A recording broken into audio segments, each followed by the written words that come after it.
이 층간소음 갈등은 아파트에 살아보신 분들이라면 누구나 공감하는 내용일 겁니다. 참다 폭발하면 그때는 이미 늦은 것이고 강력 사건으로 번지는 사례를 언론에서 심심치 않게 볼 수 있는데요. 층간소음 해결을 위해 우리나라 1호 상담사로 활동한 차상곤 주거문화개선 연구소장 모시고 이 층간소음 해결 방안 등에 대해 조금 더 자세한 이야기 나눠보겠습니다.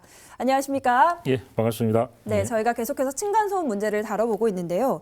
요즘에는 층간소음은 물론이고 수편적인 선상에서 일어나는 이 측간소음도 또 문제가 되고 있습니다. 이 소음 발생 원인을 유형별로 좀 나눠서 설명을 해주신다면요. 예, 먼저 이 소음 원인이 그러니까 민원인들이 이런 소음이 가장 시끄럽다라고 느끼는 어떤 부분 종류별로 한번 살펴보면은 압도적으로만 한 80% 이상을 차지하는 것이 해마다 변화가 없습니다. 층간소음 이웃사회센터라는 곳에 발표를 했듯이 뭐냐면 아이 뛰고 어른 걷는 소리. 그러니까 우리가 이제 직접 충격음이다 그러는데 이게 다른 어떤 망치 소리라든가 가구 끄는 소리 이런 어떤 부분들에 비해서 압도적으로는 80% 이상을 또 차지하고 있다. 그리고 위층과 아래층, 옆집 이런 어떤 소음의 어떤 민원인들의 성향을 봤을 때 유형을 보면은 아랫집에서 윗집을 상대로 해서 민원을 넣는 것이 또 역시 80% 이상이다. 이건 해마다 변함없이 나타나고 있는 어떤 상황입니다. 근데 이게 공사 소리보다도 더 압도적인 민원이라고 하는 거 보니까 소리의 어떤 크기보다도 뭔가 불규칙적이고 잦은 빈도로 나는 게 더 큰 스트레스를 발생한다는 것 같네요. 그 부분도 있고 이제 더 중요한 것은 내가 지금 듣고 있는 소리 자체를 과연 해소할 수 있는 방안이 있느냐. 그리고 이 문제 자체가 공동의 문제냐 아니면 나만의 문제냐. 그리고 이 문제 자체에서 내가 여기를 잠깐 벗어나서 다른 곳으로 갈 수 있는 장소가 있느냐. 근데 이런 부분들이 층간소음에서는 다 예외라는 거죠. 그래서 뚜렷한 해결 방안이 없다 보니까 내가 이 문제를 가지고 직접 어떻게 해결 방안을 찾아야 되는 상황인 것이고 그 해결 방안이 뚜렷하게 또 나타나지 않다 보니까 이런 민원과 여러 가지 어떤 사건 사고가 증가하고 있는 추세입니다. 이 층간소음 문제가 극단적으로 좀 확대가 되는 이유는 무엇일까요?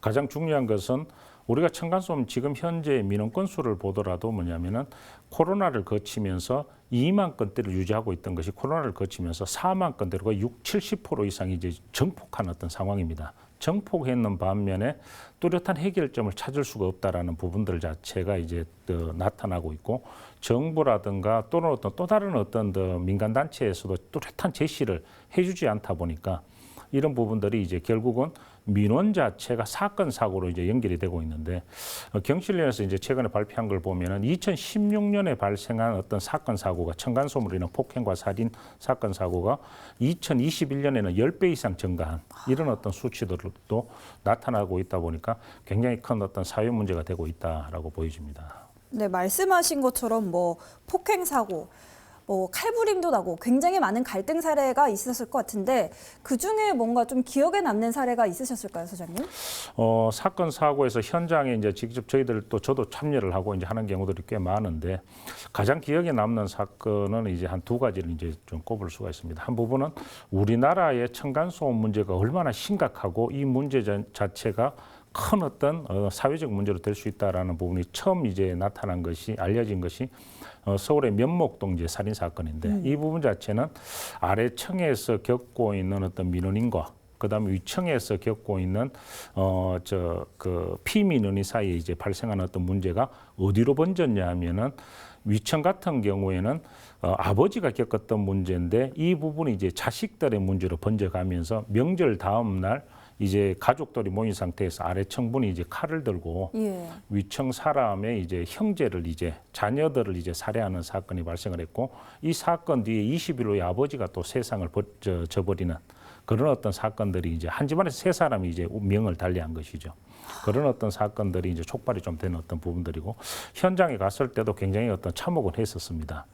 그리고 또 한 부분 자체는 이제 층간소음에서 이제 또 하나의 문제가 과연 내가 듣고 있는 이 소음 자체가 어디에서 들리는 것인가라는 어떤 부분들인데 그 양천구에서 8층의 민원인께서 2년 동안 시달린 문제가 바로 위층인 줄 알았는데 현장에 가서 보니까 바로 위층이 아니라 8층에서 듣는 소리가 10층에서 들렸던 것이죠. 그래서 그 당시 어떤 형태로 접근했었냐면 구청에 있는 가족들을 8층 민원인 집 앞에 그 현관 앞에 그 가게 하고 이제 8층 분한테는 그 사실을 말씀드리지 않고 소리가 발생이 되면은 알려달라 이랬을 때 10층에서 들리는 소리가 났을 때 이제 전화가 계속 왔던 거죠. 그래서 문을 열어보라 했을 때 이제 구청분들이 4분이 딱 그 앞에 있으니까 그때 이제 좀 놀란 그런 어떤 사건들로 이제 그 기억들이 좀 나는 어떤 사건들입니다. 예, 알겠습니다. 굉장히 다양한 사례들이 있네요.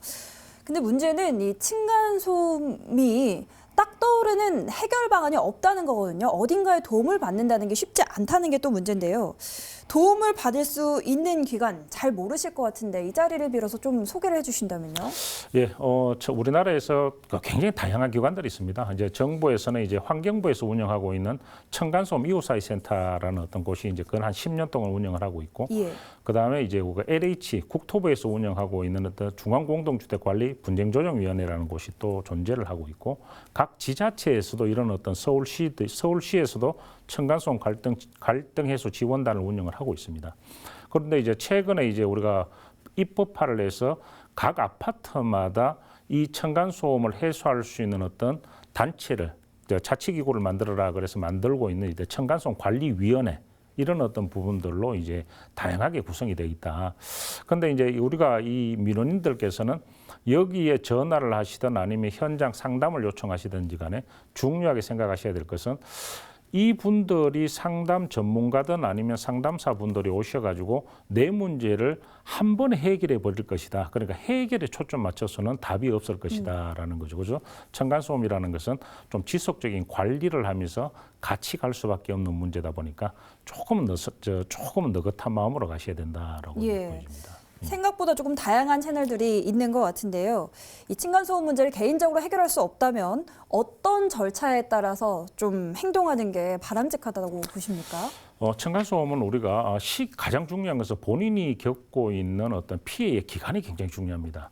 6개월 이전이면은 가능하면 본인이 직접 나서서도 괜찮습니다. 그런데 1년이 넘어갔을 때는 반드시 전문가라든가 이런 상담기관의 도움을 받아야 되는데 그 이유가 뭐냐면 층간소음이라는 것이 6개월 이전이면은 소음을 소음으로만 바라볼 수가 있는데 1년이 넘어가면은 위층과의 어떤 여러 가지 갈등을 통해 가지고 감정이 들어갑니다. 쉽게 말하면 위층 사람 얼굴만 봐도 좀 살인의 충동이 날 정도로 생기는 것이 1년이다 보니까 6개월 이전에는 직접 이렇게 본인이 방문을 하셔서 저 메모지라든가 이런 걸 통해서 가셔도 되지만 1년이 넘어갔을 때는 반드시 전문가의 상담을 받고 접근을 해야 된다라고 이제 좀 알아두시는 게 좋습니다. 네, 알겠습니다.